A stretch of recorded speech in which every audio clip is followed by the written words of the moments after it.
All right. Gennady Golovkin struggles with Sergey Deverenchenko and proves, just like I said in my prediction video, that dude is not an all-time great. And I'll tell you exactly why Gennady Golovkin cannot be considered at this point an all-time great fighter in this video.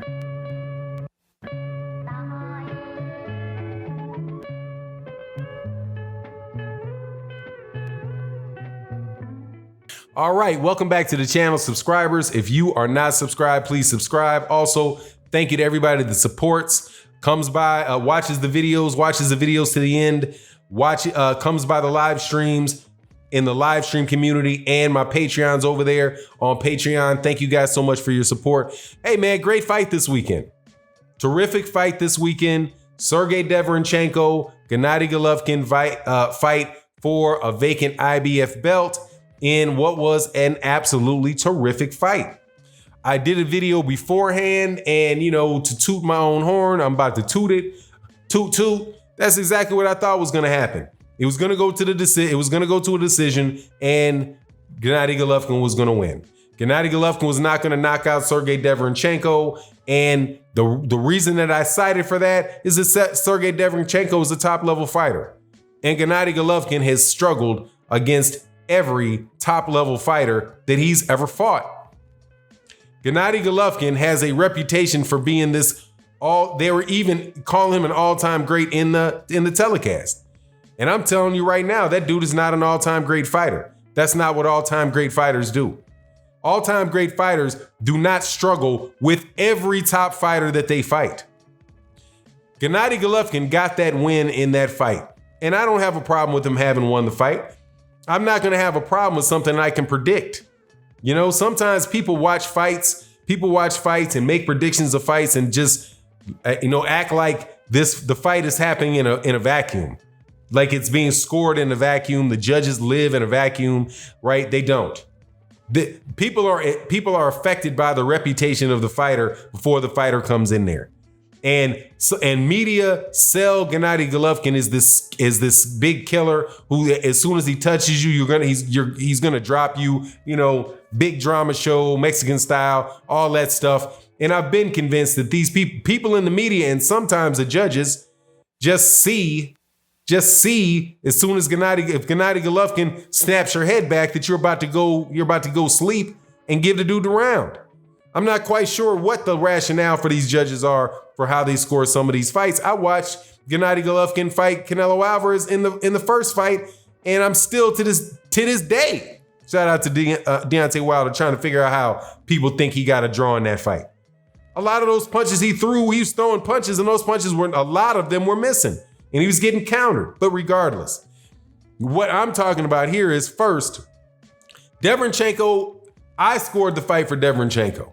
And I scored the fight wide for Sergey Deverenchenko.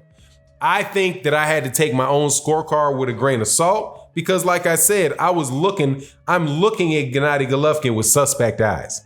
I believe that Gennady Golovkin was going to get a little bit extra credit. And I was favoring the fact that there were so many punches being landed and Sergey Deverenchenko was so active through those rounds that, hey, maybe I might have given Sergey Deverenchenko a round or two that another reasonable person, I think I'm a reasonable person, another reasonable person might have given to Gennady Golovkin. So I'm not really tripping out too hard on the fact that Gennady Golovkin won the fight. I don't think that it was just a robbery. Hey, Gennady Golovkin got a knockdown. It might have been in the first or the second round. Gennady Golovkin got a knockdown. I thought it was a shot. It was a shot to the back of the head. And Gennady Golovkin tried to do that same shot where he comes up like this. He basically tries to come over and hit the guy in the top back of the head. Somebody called it Gennady Golovkin's corkscrew punch. By corkscrew, you mean he tried to go over the top of the guy's head and landed on the back of the head? It doesn't matter the manner in which Gennady Golovkin hit Deverenchenko in the back of the head. He hit him in the back of the head. The punch landed on the back of the head. The fact that Deverenchenko might have dropped his head a little bit doesn't change the fact that you can't hit a man in the back of his head. So, but anyway, officially on the scorecards, Gennady Golovkin got the knockdown. So that's what it is. Gennady Golovkin also cut Derevyanchenko. So there was a lot of blood in there. So I could see how some people might lean towards, the guy that wasn't bleeding. But that is neither here nor there. Gennady Golovkin looked like he got exposed. And for me, how he got exposed was that he proved that he is not this all-time super amazing welterweight for, once in a lifetime middleweight that people try to push him out there as. He's not that. He's never been that. He's not. First, they try to get his dude a credit for a ton of title defenses that he didn't make as the WBA champion. He was the WBA regular champion. And they count WBA and WB super championships to say that he had tied Bernard Hopkins' record. Gennady Golovkin is not Bernard Hopkins. Bernard Hopkins did not struggle with every top fighter he ever fought. Look at Gennady Golovkin's record. Unless you consider David Lemieux a top middleweight, which I do not, he has struggled against every top fighter he's fought. He struggled against a Kell Brook. He knocked out Kell Brook. Kell Brook moved up from 147 to 160. Did well against Gennady Golovkin until Gennady Golovkin caught him. Just too big for him. If they were the same size, man, come on. But Kell Brook, struggled with Kell Brook. Then he struggles with Daniel Jacobs. He gets a draw with Canelo Alvarez. He loses to Canelo Alvarez and struggles with Sergey Derevyanchenko. That, my friend, is not what all-time great middleweights do. You didn't see Hagler struggling against everybody he fought. I mean, every top fighter. At least you can point to him and how Hagler had that great fight with Tommy Hearns and knocked out Tommy Hearns. You could see that he fought several people during the reign of Marvin Hagler, where Marvin Hagler dispatched of tough competition, and therefore he's an all-time great. Same thing is Carlos Monzon. Same thing for Hagler. I just don't see that out of Gennady Golovkin. What I think Gennady Golovkin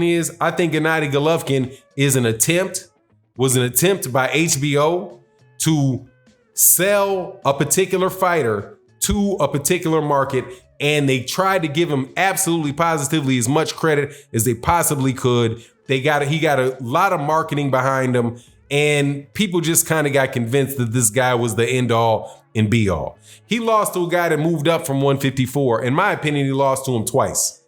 And Sergey Derevyanchenko, I think he lost to Sergey Derevyanchenko, and I think Sergey Derevyanchenko is a good fighter, but Daniel Jacobs beat Sergey Derevyanchenko fairly easily.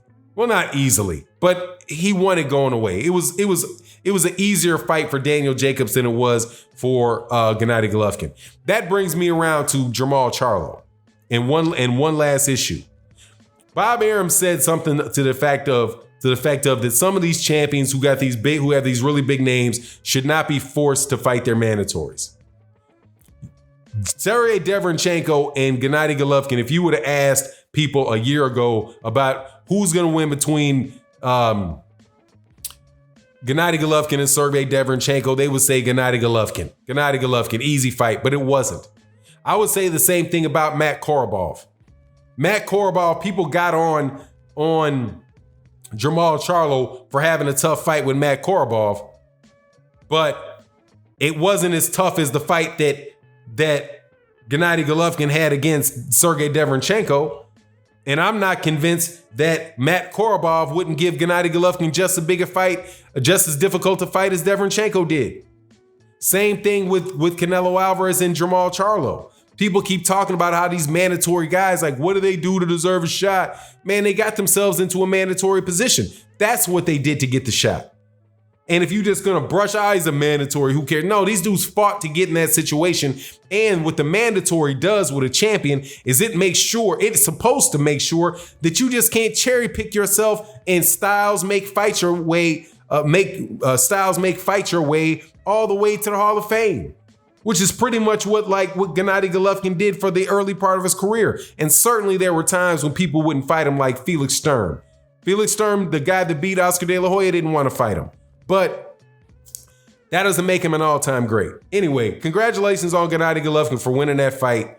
I'm sorry to all the Gennady Golovkin fans that, your man he's just not like that, okay? And he ain't got much of a run left because at 37, and he's not like he's 40, he's 37, but 37, nah.